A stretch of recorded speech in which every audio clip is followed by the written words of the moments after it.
Welcome to episode 91.5, Chris Faithful Podcast from Nick Blaze. I am Blaze, your host, and in this one we are talking about Hawthorn. After two successful seasons, making their way back into finals, the Chaos Hockball, as it's become known as, is it standing the test of of 2026? Will it be the style of play that gets them further into a final series and perhaps to a premiership? We jump into that and break it all down. So without further ado, how are you doing, Mr. Sarek? Not too bad, not too bad. Yeah, as I said, hope you. Yeah. As more and more we get into these previews, I'm becoming looser and looser of what I determine to be a good preview screen. So I think most people think that Hawthorn may be coming to roost. Sam Mitchell, I think a lot of people think he's doing some really good things. I'm not sure if they'll win the premiership this year, but they've definitely got signs to think that they should be. And yeah, so we'll have a little chat about their positives, their negatives, and what they can do in 2026. Yeah, well, I think at the moment they have a lot of positives, and you just look at the way that the season kind of played out, on top of how last season played out, where they had that massive win streak in the second half of the season. Like they've been carrying some really, really good momentum so far, and just the way that they play the game against a lot of the really good teams, has been fantastic to watch. Yeah, and it's very interesting because, I think this season was defined at the start of just getting the job done. They had a fairly good 4 wins against the Swans, Bombers, Blues, and Giants. Obviously, we learned that the Swans and the Blues, sorry, weren't as formidable opponents as they could have been, but still pretty good. Then randomly losing against Port Adelaide, you know, haven't done too well at Adelaide Oval. Monkey on their back in in that regards to support, I think, grudge in this match. case. Yeah, did make it up at UTAS later in the year though, Yes. so that was good for them. But yeah, as I said, yeah, a few solid wins here and there, a few couple of losses. The Suns, Lions, Magpie loss streak sort of put their finals chances in a bit of jeopardy, but they finished off the year well enough. And then obviously they went to the elimination final up against the Giants at NG, won that. And then at Crows at Adelaide Oval, they absolutely trounced them. It was very strong performance. And then they just sort of lost to the Cats. It wasn't a bad performance, but the game sort of got away from them at the end. Yeah, as I said, it was a pretty good year. The only real thing is that they didn't really win by too huge a margin. A couple of big wins against lower teams, and the Magpies for whatever reason, but they just tended to win. Obviously, their forward line wasn't the most highest scoring forward line ever. So again, good regular season win, defined by their defense, but overall pretty solid. Yes, with the introduction of Tom Barras and Josh Battle into this backline, really reinvigorated their structure. Unfortunately, it did mean pushing out players like Sam Frost and Frostball, for his type of play was kind of known as, and players of that nature. Frostball for Hawkball. However, their forward line definitely was very interesting, and a lot of that ended up coming down to their veterans, which was kind of which we will get into. But the fact that Bruce and why am I blanking so hard? You got them the wrong way around. Gunston, not Bruce. No, Bruce played a fair amount of the season as well. He was the super sub. But Gunston did most of the work. I was trying to remember Gunston's name. For some reason, I was blanking. But yeah, Jack Gunston and Luke Bruce, like the way that they rotated because of the substitution rules. Though most of the time, Bruce was coming in for someone else. Yeah, like the fact I think that you're thinking of Bruce 2025. Bruce only played 8 games last year. Did he? I must have thought he played more. But anyway, like they were both still. Bruce obviously doing Gunston doing so much more work. Somehow being their leading goal kicker, kicking absolute bags against them in some insane games.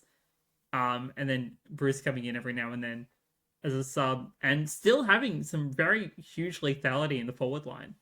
Like is crazy for two veterans. And now he's a coach at Richmond, so I can't complain. Yeah, Gunston obviously averaging 3.2 goals per game, and I think that sort of led off what would be this offense, which on paper looked like they could be.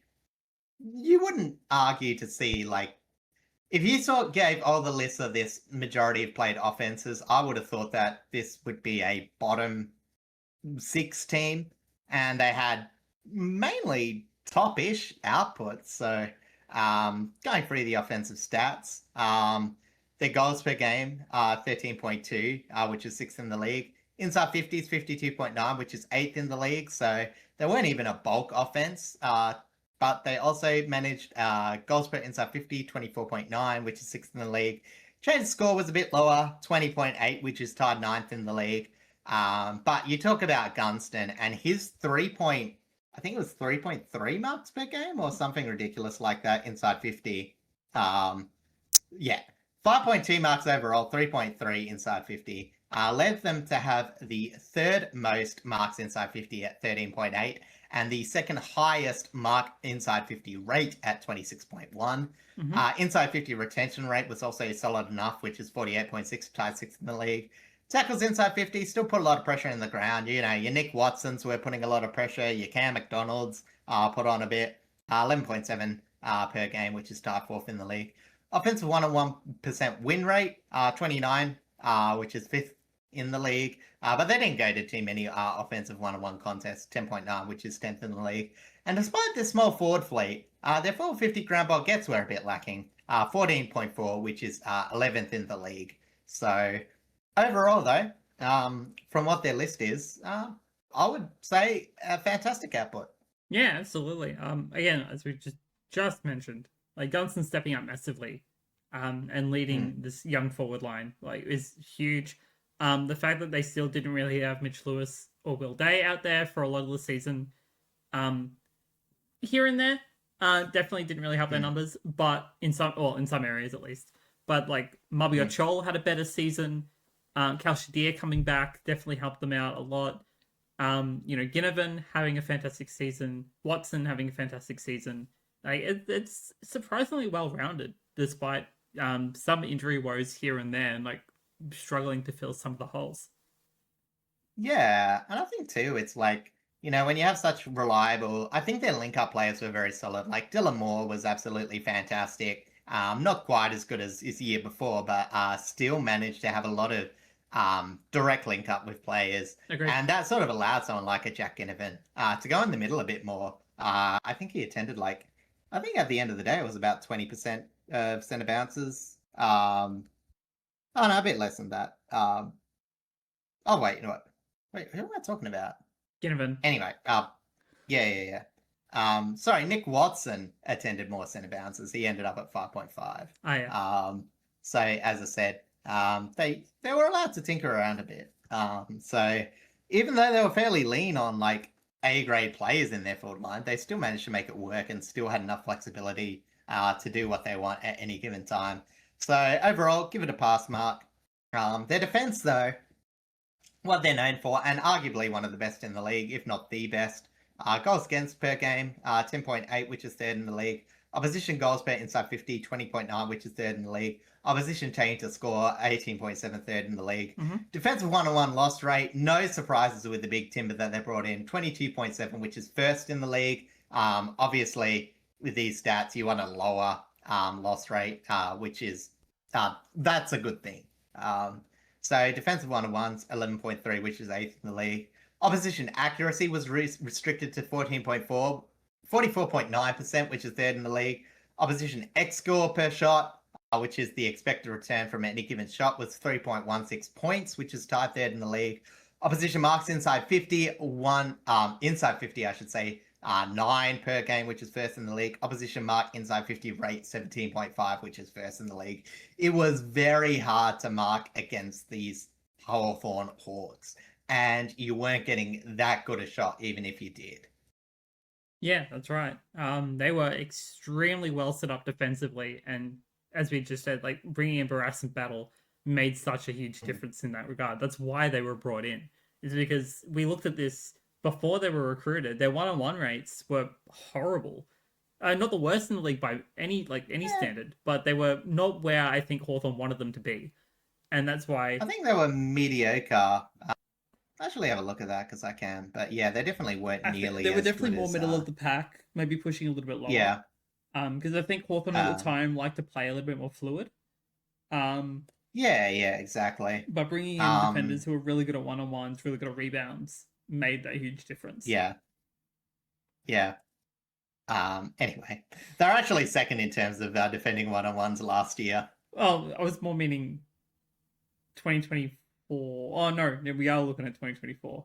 Okay, whatever, it's fine. The point still kind of stands anyway. It's weird because it's like, again, I think this just comes from like how people view defensive one-on-one loss rates, because they don't actually come from pure defending all the time. No. They normally come from points off turnovers, which they were really good. They restricted opposition score from turnovers to just 39 points per game, which is second in the league, which they did see an increase from last year. Unfortunately, their opposite problem, and we're talking about a bit, sort of similar to GWS, so opposition score from stoppages, 33.1, which is 10th in the league, and opposition forward 50 ground ball gets 15.5, 13th in the league. Not too surprising when you've got such a tall back line that they give up a few ground ball. But overall, still a fantastic, well put together defense. That's just, it does what it does really well. It prevents oppositions from marking, taking easy shots. On turnovers, they're even able to adjust enough. It's really hard, except for stoppages, to score against this Hawthorn unit. And that's not even their defensive line's fault necessarily.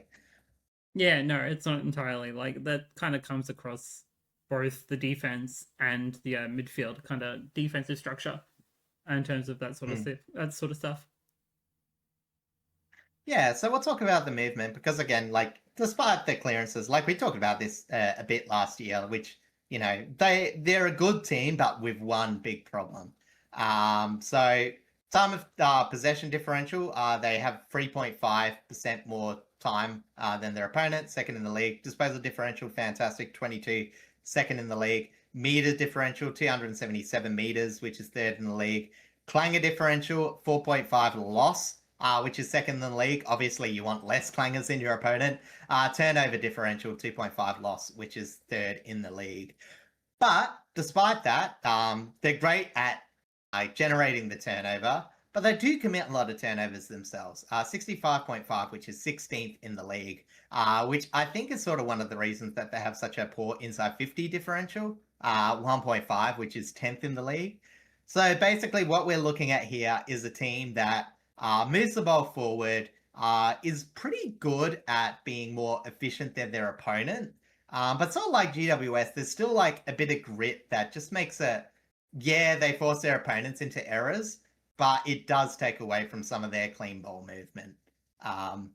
You know, as I said, it's sort of interesting because, you know, we sort of already had this discussion with Warpedo where I think they want to shift away from that to more clean disposal. But they're sort of trying to find the players from their, you know, list that was essentially coming from a rebuild. And how they'll go about it. And it's still developing. Yeah, they're in a unique position with their midfield where they don't entirely have all of the pieces that they need. A part of that comes down to the fact that Will Day is just constantly injured and just can't get on the park. But the other, and being able to try and cover that role is a little bit more difficult. But the fact that they've also lost a little bit of depth in this off season, and even in the off season before, does make a little bit of that difference. And hopefully, like, some of the players coming up through their system, will be able to contribute a little bit better into the positions where they really need a bit of help. But for the most part, because otherwise you're just kind of leaving a lot of the heavy lifting to be done by one or two players, and it's not great at the moment.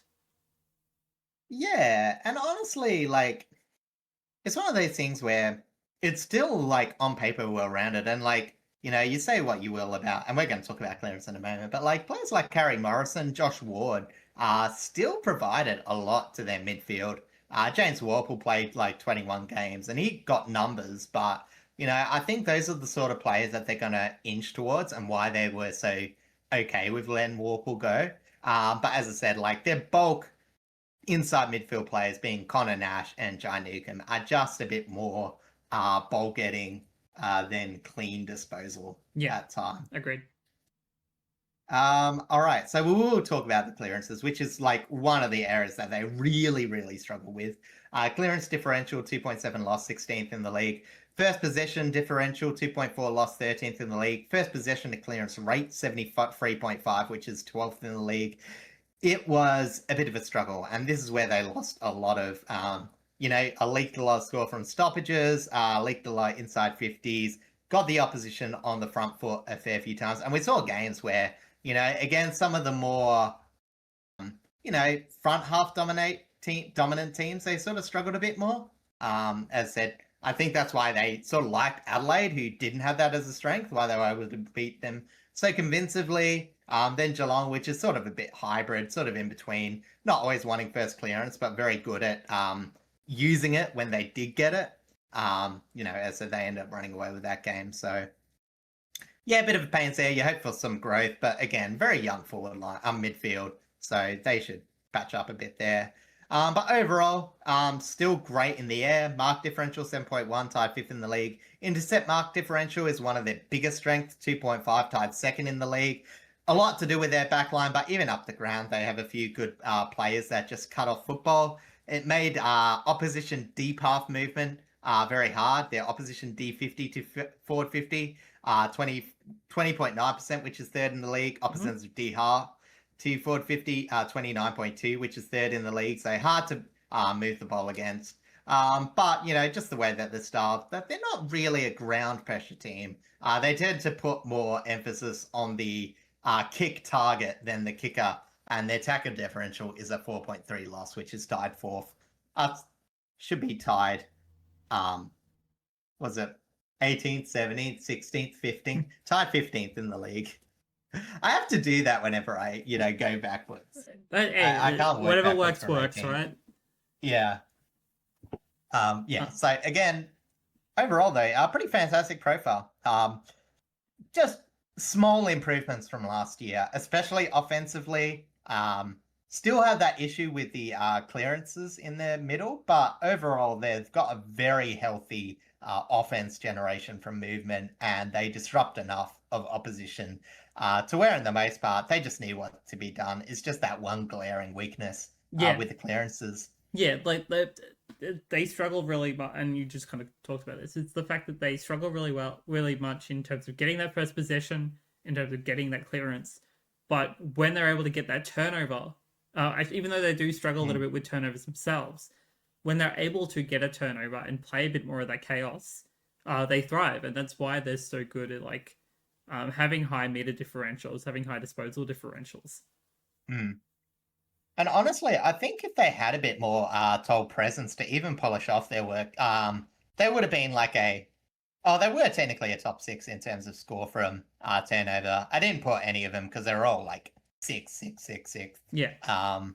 But yeah, as I said, I think they would have got more generation, and you would have seen them entering more towards Western Bulldogs, Adelaide and Geelong, who were the massive scorers from score off turnover. So, but overall, pretty fantastic. All right. Well, we mentioned the Warpedo just before, so let's jump over to our list changes, and we'll highlight the outs and the ins. A couple of key bits of depth kind of traded out. No ins. We all know what happened with that. But we'll talk about the ins first. With that being CJ Chunkwa over to Melbourne, Jai Sarong up to Sydney, and James Worpel going over to their rivals in Geelong.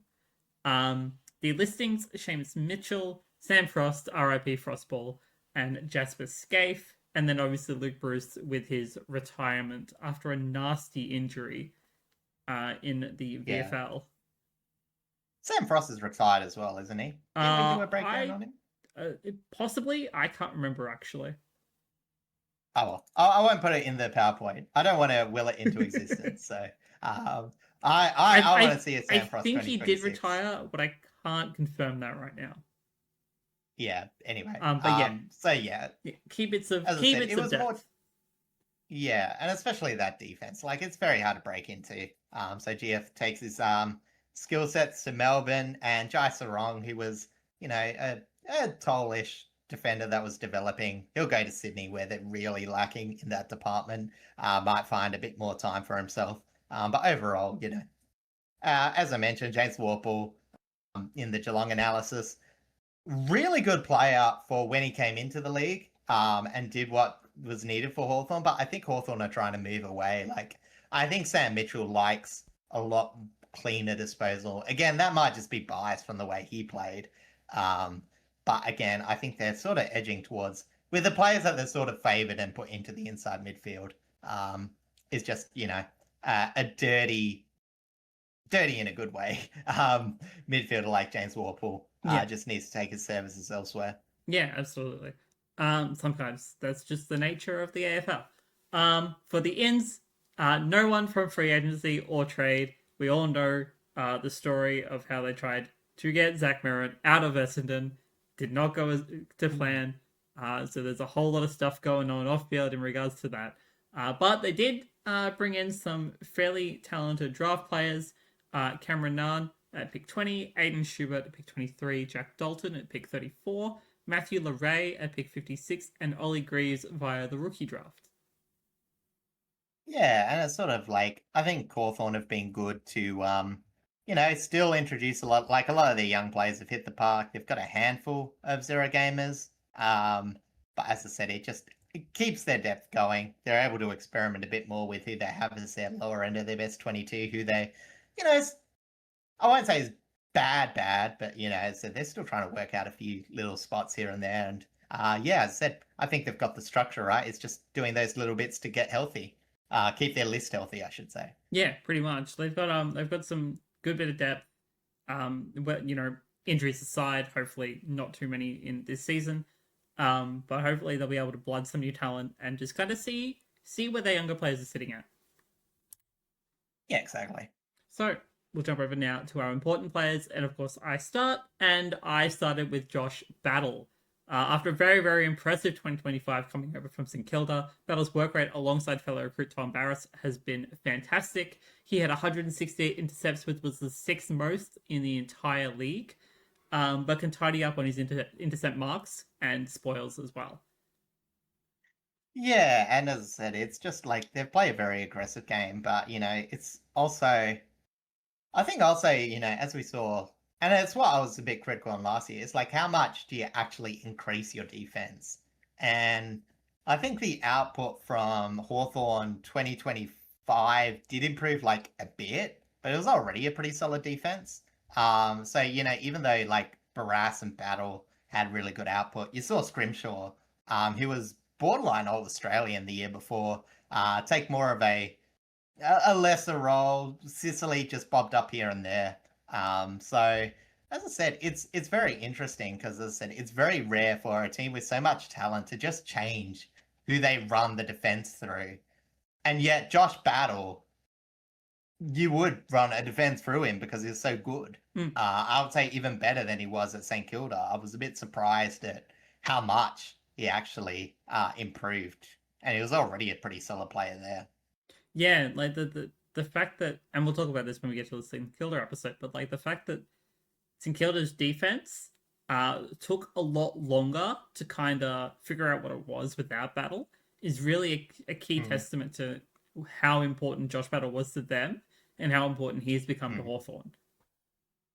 Yeah, exactly. It wasn't just a case of like, it was all Wilkie, like there was definitely a lot of raw talent by himself. So, as I said, it's just working out the structure running through him. Yeah, exactly. Next on my list is Josh Weddle. His flexibility became an important factor to how Hawthorn operates. He's mostly listed as a defender, but rotates quite a lot through their midfield and very, very occasionally pushes up forward. Has a little bit of scoring impact.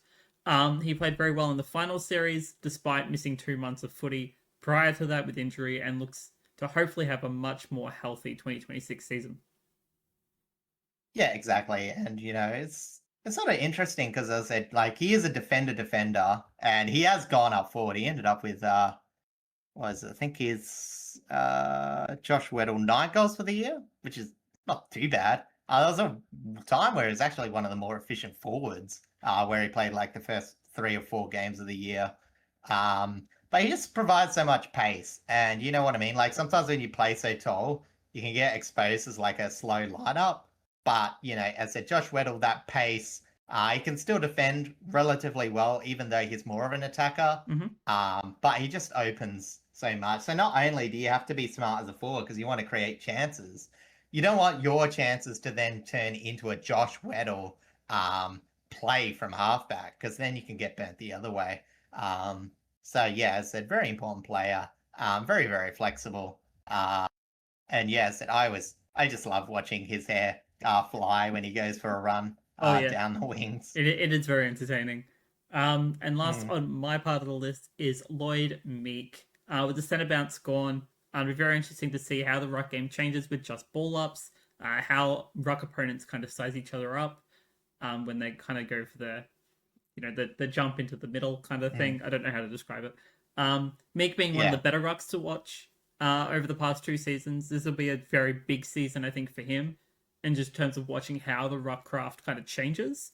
It's helpful that he has the hit-out record under his belt, so we know he's already a really solid premier ruckman. Him and Tristan Sherry, I'd say Jared Ritz as well, are probably really good key rucks to watch in terms of just how the landscape for rucks are going to change. But yeah, I think the only other ruck behind him is Ned Reeves, and he's still a little bit raw in terms of that talent output. So I think Meek will definitely have a little bit more of an impact in terms of kind of showing what rucks kind of get up to in this new landscape. Yeah, I think it's one of those ones where it's just more of a classic big body build, and I think that should help because obviously one of the ways is to get your body in early, sort of prevent less mobile ruckman from getting a good leap at it. Whereas Lloyd, since you're not allowed to block, well, it would now be called a block essentially by crossing the line. Lloyd Meek might actually convert a few more of his hit-outs to advantage, which is already like decent enough. Like his 26.9% hit-outs to advantage. It's pretty solid. So yeah, as I said, his offensive output might even increase with these new changes, and it'll be interesting to see. I'm pretty sure he's a left-handed ruck as well, so that does make some interesting matchups in terms of output. Because I know there's a couple of left-handed rucks in the league when most are right-handed. Well, because that's the norm. I guess it might protect you. I guess it just depends which way you run in. Like I was saying, you might protect your arm a bit more, but you could just run in slanting the other way. But I don't know. I'm not a ruckman. It's a very, very minor detail, but I think it does make that sort of difference. Oh yeah, it's probably a pain in the ass to plan against. Oh yeah. Definitely. Anyway, going into my picks now, I've actually picked Cam Mackenzie. He's an inside, but sort of an inside-outside midfielder. As I said, I think Hawthorn has been blooding players into the middle to compensate for the likes of Newcomb, Day, Nash, and Ward. To complement, I should say, the likes of those. And sort of been hanging around without making too big a splash. But with the departure of Warpedo and Day forever being on the pine, he might have a big year to sort of go into his contract year. Other clubs have been showing a bit of interest in him, and as I said, I think the door's open. As I said, he might not actually play as many games, but I think he's an interesting player to watch because I think that he might have a bit to prove, and I think he'll have a bit more opportunity. The former pick 7, I think it was. He was indeed a high pick, but I don't know if it was 7 specifically. Yeah. So but as I said, it'll be interesting to see because I think they've done a lot of good work in bringing forwards that can sort of play midfield. But outside players that play a bit of the inside midfield role, like that link up, can sort of be a bit lacking. Again, why I think they've gone so much on dump kicking and all that sort of thing. So Cam Mackenzie, he might have the option to bring a bit of class that you sort of associate with Sam Mitchell, whether we should or not. Yeah, it's it's kind of the type of game that Sam Mitchell used to play as a player. So Yeah, exactly. Not out of the question that like he'd be looking at someone like Cam McKenzie to kind of mold into that similar player. Yeah. And finally, it's a bit of an obvious one. Carl Shadir and Mitch Lewis. I've put them both together because any argument you can make for one and the is the same for the other. Key forwards, both hit the park late, never quite looked right for the season. But relying on Chol was definitely lacking at parts of the season. It started off really well. I think teams sort of adjusted to it. So, as I said, I also think that, aside from, those three, all their other tolls just look so immobile. I wrote it as like lumps of wood. That might be a bit harsh, but they do really look slow. So as I said, it just adds so much to their leading talents if they have at least two of these on the park at the same time. Hopefully three. But yeah, stay healthy, and yeah, as I said, you just get more productive offense just even by marking capabilities alone. Yeah, absolutely. Like what we've seen of, I think we've seen more of Deer than we have of Lewis, as of like the past 2 years, because Deer only debuted in 2024. But like what we've seen of them, we know that they have quite a bit of talent. But it's just about, again, like it's similar to the kind of ruck position. Tall players are usually the ones that take the longest to develop, because they've got to grow into their bodies, into their height, and kind of learn how to manage all of that. But what we've seen from them so far has been really, really good. It's just about getting more out of them, supporting Chol a lot more, and helping at ground level as well when things get a little dicey. Yeah, well, as I said, like, I will say, like, Mitch Lewis is very much the biggest question mark. Because, again, after that 2022-2023 season where he pinched in, average about a couple of goals per game, yeah, he just hasn't got his body right. 8 games last year, 4 games the year before, 15 games even in that good 2023 season. So, again, he might not be a player that comes through, but man, if he does, it just increases Hawthorn's potential. Which we'll sort of talk about because there is no new faces.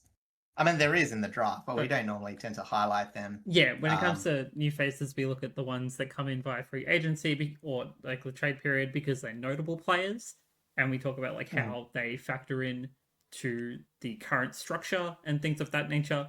But because Hawthorn was so focused on getting Merritt was so focused on going to Hawthorn, and Essendon management was like, no, it's not happening unless you give us an absolute bag because we're gonna have to like do a bit of a rebuild anyway. Yeah, it didn't happen. Fair chance that Zach Merritt's value is going to go down in this season, which is going to make it look like egg on Essendon bosses' faces because it's just a funny situation at the end of the day. So yeah, we got no new faces to really talk about. Maybe not for Essendon fans. Not for Essendon fans, but for the executives, that's their problem. Yeah. Yeah, so it's a weird situation. But anyway, we're here to talk about Hawthorn.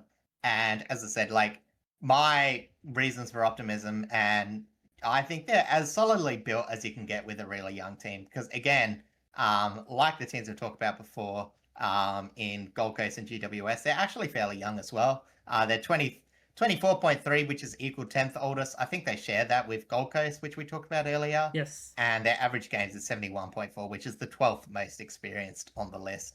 So, like, despite them having, like, to field so many players that should have less output than they do, I'm really surprised how they've managed to keep it all together.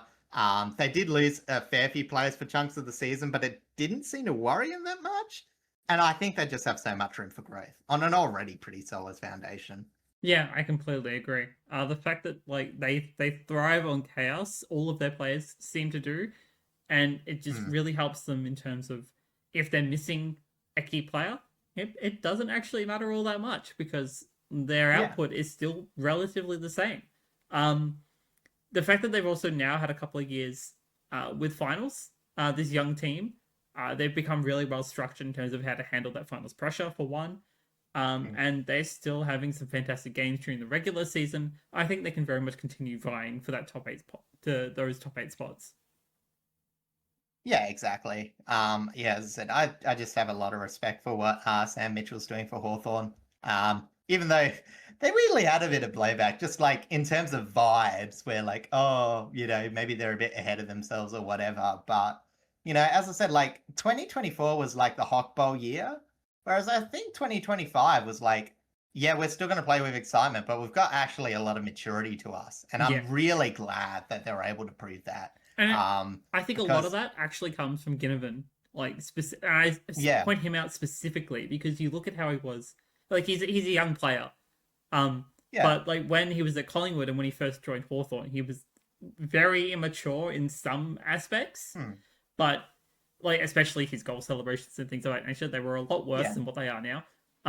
But you look at his 2025 season, he plays like he's been playing for 10 years, but he still celebrates like he's only been playing for 2. Yeah, exactly. Like, it's still fun. He's still, like, someone you can build around. But, like, he's not afraid to go out of his position to play a role he's needed to do. He's not afraid to let In fact, he's probably let Watson thrive alongside him.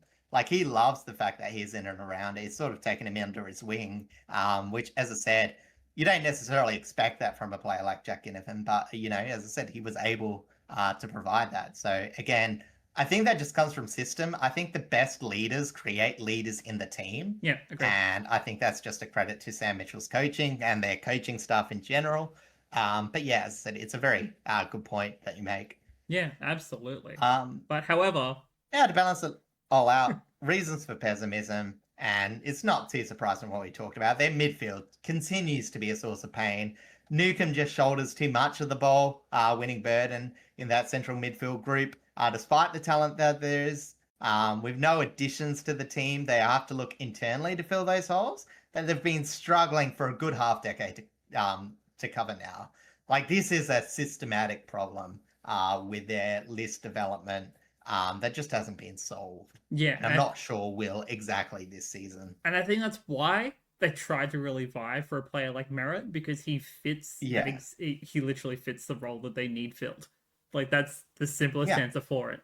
And I kind of go along the similar lines with, again, I do talk a lot about depth when it comes to a lot of these pessimism points for a lot of the teams, but that's because of the fact that they have a lot of these teams currently have a lot of players that are like 10 games or less. And who have been in the system, some for over 2 years at that point. And obviously some are only just coming in via the draft within the last year or two. But it's really hard to kind of judge what players can fill what roles, how efficiently they're going to be able to do that, and things of that nature, when it's really hard to see some of those players even get played. The only time you're really going to get to see some of these younger players is mostly via injury. Like, that's kind of the reality of a system like this. Yeah, exactly. Like, they've shown up a few, but like, I think players you're talking about is like James Blank, 24 games, 25 years old. Ned Reeves, even arguably 27 years old, 43 games.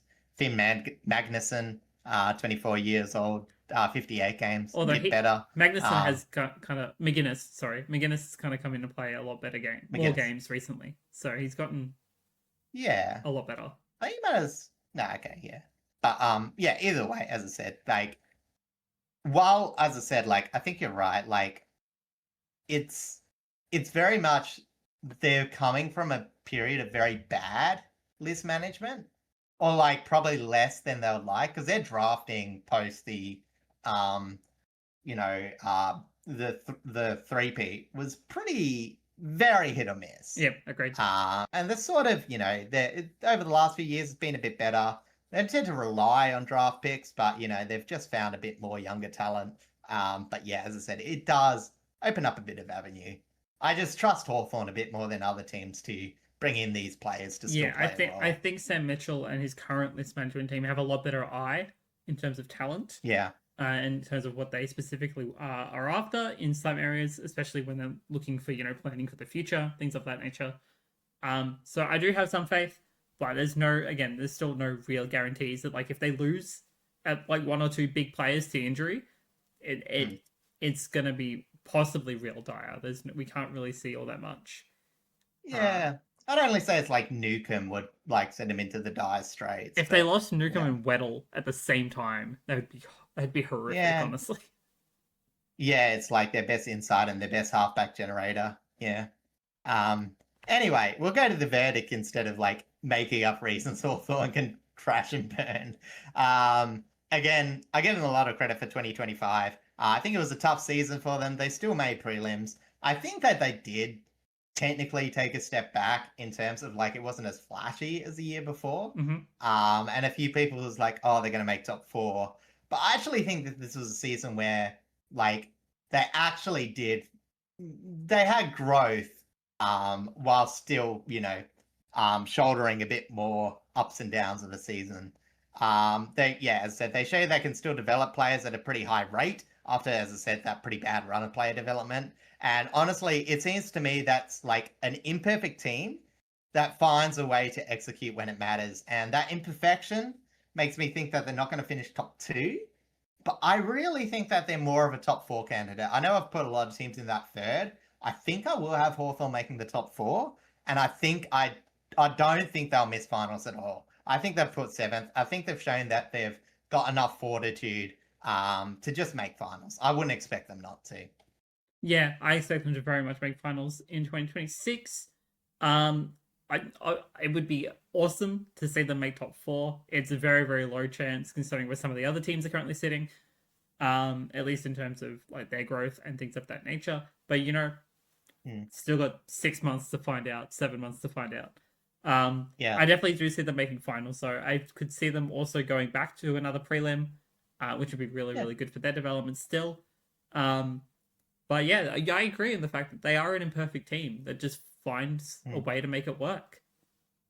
Yeah. And when I say that, like, I think it's like you're allowed to be imperfect when your strengths are so defined. Yeah. And you know that the Hawthorn team is like a very good back half system. They're able to control games via their defense, and that's why, as I said, they're not as much like a pure movement team, but their back half control is absolutely fantastic. And as I said, it's maybe a bit counter.